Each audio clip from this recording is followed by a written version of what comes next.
when I said that this is a situation where we have to still take stock of where we are and what we should have to do to improve ourselves. And I congratulate the Rotary Club of Madras for having thought of such an innovative thing about food and having a food fair. They have been having it for the past few years. I have been there, and the food fair had been wonderful in those past years also. And I am very sure with these people at the helm of affairs, this time this food fair is going to be much better than what it was in the previous years. I wish them all well, and I feel very happy to inaugurate this food fair today. I don't want to take much of your time. There are speakers who are going to speak to you on technological aspects and other aspects. Since I'm also very anxious to listen to them like you, I would once again wish the organizers all the very best and this food fair all the success. And I say, please keep this up. Do it year after year, because I think this is one of the most wonderful programs that you have thought of. My congratulations and all the best to you. Thank you.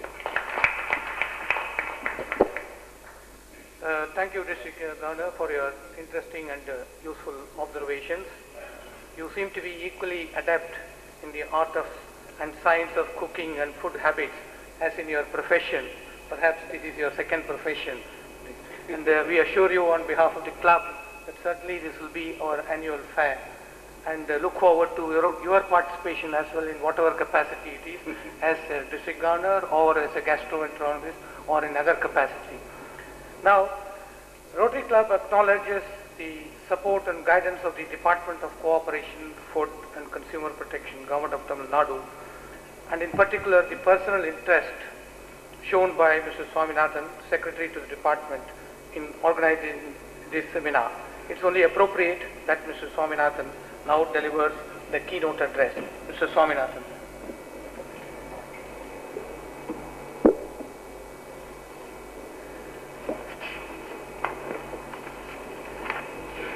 Rotarian Ramabhadran, Governor Mr. Ramachandran, Rotarian Ramanathan, Rotarian Ravi Krishna, ladies and gentlemen. I am deeply grateful to the Rotary Club of Madras for having given me this wonderful opportunity to be with you all this morning and to give the keynote address for the seminar. As the gentleman who introduced me was saying, the Department of Food of the Tamil Nadu government has always been interested in the activities of the Rotary Club of Madras for the last 8 years. They've been regularly arranging for such seminars as well as the exhibition, food exhibition, which has become a very popular event every year in Madras.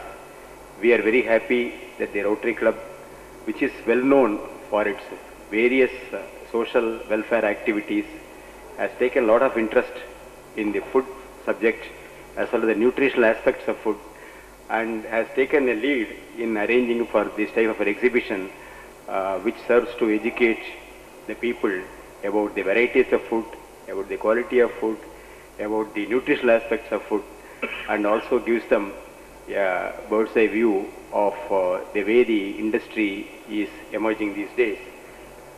I would like to congratulate the Rotary Club of Madras for taking over this responsibility and doing it so well all these years.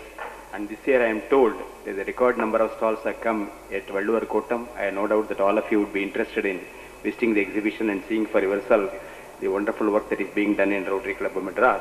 I congratulate the organizers as well as the people behind them for this good job. I would also like to congratulate the Rotary Club for getting this type of seminar organized. Having been associated with various organizations in the capacity as president or secretary, I know how difficult it is to organize seminars. The easiest thing may be to get the speakers like Faisal, because everybody in India is ready to stand before the mic if only invited and would not leave it till the other man tucks the coattails. So you can get the speakers, but it is very, very difficult to get the audience. So we find that the Rotary Club has scored a mark here also. On a busy working day like this, they have been able to attract a good amount of audience who are interested in the subject, and I congratulate them on that. I would like to start my keynote address on the emerging food scenario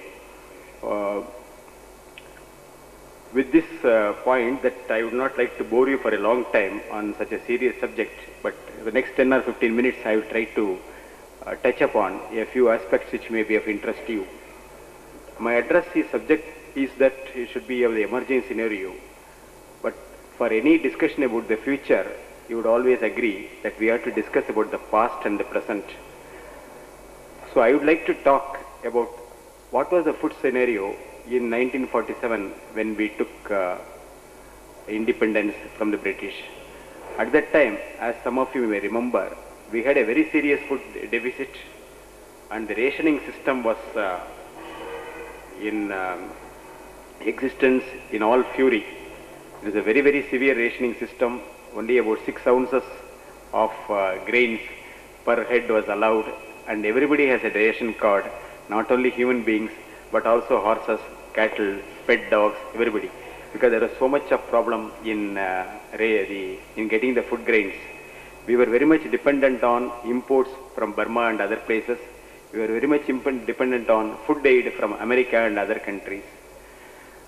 And a lot of strings were attached to those food aid. And apart from the physical suffering, the nation was getting humiliated at the international scene by the way that we had to go with the begging bowl to various countries to just feed our teeming millions. From that time onwards, we had changed a lot. Government took a lot of steps in improving agriculture. Government took a lot of steps in arranging for better storage conditions, in arranging for better distribution arrangements, and in seeing to it that the poorer people have got access to food. So the type of famine which we had, once in about 10 to 15 years in India, the last 2 centuries we had famines. The last famine was 1943, which was the Great Bengal famine. That type of thing was not repeated in the last 50 years, thanks to the progress made in the food front. Today's situation is very good. From a food deficit country, we have become a food surplus country. Now some of you must have seen in the papers, we are stuck with a lot of buffer stocks. We don't know what to do with them, and we are trying to export them. India has exported rice in the last 10 years. India has been exporting wheat also. So this is something which we can all be proud of. And how it came about is something which we should know so that we can plan for the future. It came about, one, by agricultural development. We had introduced the hybrid varieties of seeds. We had better agriculture management practices, more fertilizers, better pesticides, better irrigation facilities like this. We also had crop rotation so that the soil can yield as much as possible by proper rotation of crops. We had dryland farming techniques which have been introduced, which improved the yields of even the drylands. All these things put together, the production of food grains increased, but production is only half the story. The remaining part of the story consists of transport, storage and distribution. We set up the Food Corporation of India about 30 years ago, which did wonderful work in procuring the surplus grain from the farmers, storing them in all the strategic places, transporting them, and then feeding the millions to the public distribution system shops. And they held the buffer stock for the country, and because as you know, India is still dependent on monsoon. Once in 3 or 4 years the monsoon fails. Once in 7 years we have a drought. So we have to have a buffer stock to balance the ups and downs of production. And this buffer stock operations FCI did very well. Though the cost may be high, it ensured that the public of India would not go hungry. Now, as on date, we have a very good system of procurement, storage, transport and distribution. But from here, the other questions remain. That is, can we go on like this? Because one of the questions that is asked for future consideration of future planners is that should we have this type of a procurement mechanism? Food Corporation is generally perceived by the people as a very inefficient organization or a very costly organization. Number two, even assuming that they are inefficient, should we have a public sector procurement and distribution agency? Cannot the private sector of India, which has done so well in so many other sectors, cannot they do well? After all, one of the oldest sectors in the Indian economy should be the food grain merchant, because ever since agriculture started, I suppose food grain merchants also should have been there for thousands of years. We have got a very good system of private trade. Why not we allow them to deal with this and shrink the public sector as far as the procurement and storage are concerned. And the third and last point is, should we have a public distribution system at all? Because all said and done, public distribution system, which is now almost universal in the whole country, and which is supposed to be running very well in the southern and western regions of the country, should we have this PDS in future? Because again, it is perceived to be an inefficient system, a system which is very costly. Now, these are the questions which the seminar has to address itself about when discussing about the future scenario. I thought I will leave a few thoughts in your mind which will enable you to discuss these things with a certain amount of purpose. One is that given the nature and the size of the country, and the fact that about 40% of our population are below the poverty line, and the fact that even today large tracts of the country have got problems of communication by way of road and other facilities, I would like to submit to the seminar, it is impossible to do away with the public procurement agency and public distribution agency. Though, suppose you take away the food corporation or the civil supply corporation procurement in Tamil Nadu, nothing serious may happen. The private trade is very well organized to take over. But it may not be so in some of the other states, where the agriculturist will be very much at the mercy of the local broker or the local trader. He may not be able to get the prices which we think are reasonable or remunerative for agriculture. So over a period of time, it is quite possible the agriculturist is forced to sell at distressed prices, which will dampen the production in the long run. So it looks as if for some more time we have to have a mechanism of procurement, but it need not be a sort of a procurement mechanism for monopoly procurement, that is entire thing you purchase, but it will be some sort of a price support mechanism only. Most of the trade will be done by the private people, but there is always the uncle behind to support, that the government is there through the food corporation, the state civil supply corporation, to take over if we find the prices are falling below the remunerative level. For this purpose, we may need the organization to continue, though at much smaller and much reduced scale. Similarly, we have the problem of infrastructure, especially in northeastern parts of India, as well as some of the North Indian states themselves, where the road facilities are so poor that the private trade does not have the incentive to reach the places. So we find that even in the public sector distribution, some of the goods intended for the northeast does not reach them at all, but gets sold out on the way. So there is need for having the system in the faraway places and where the access is not good, and this system has to continue there also. Similarly, we have the problem of buffer stocks also. We have the godowns, large-scale godowns have been put up by the state corporations and government departments, but the private sector has not yet taken very seriously to godown construction in the last few years.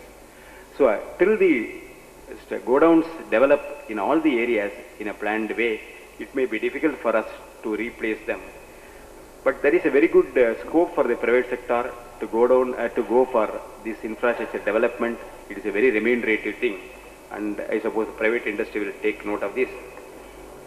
We also need the transport system like vans to take over to the tribal areas, to the inaccessible areas, to take the food grains and distribute.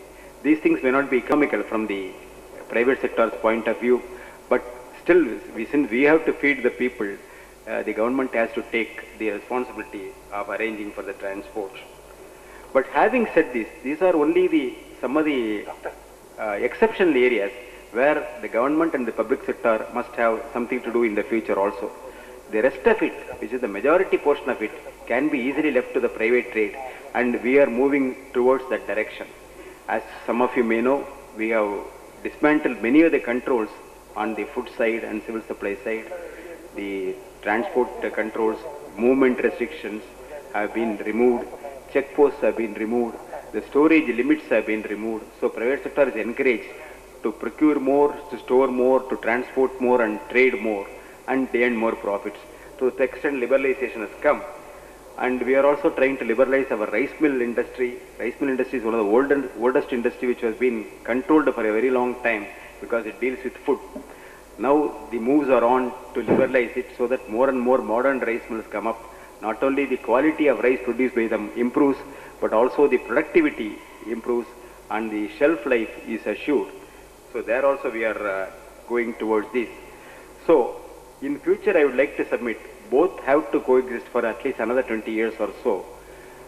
Private trade was supposed to be inefficient according to the government, and FCI and the public sector was supposed to be inefficient according to the private trade. But there is a story about the blind man carrying lame. Both are both have some defects, both have some problems. But if the blind starts carrying the lame, both go forward. That way, I think both the public sector and the private trade has to work together in the next 20 years to see that the food scenario improves and better food is reaching the people. The other question which is to be discussed is about the PDS itself. As on date, the PDS is universal. That is, everybody has got a card and everybody gets the same scale. So many seminars have been conducted, so many committees have gone into it, and everybody is unanimous on the ultimate objective that PDS cannot be universal. It has got to be better targeted. It should be given only to the people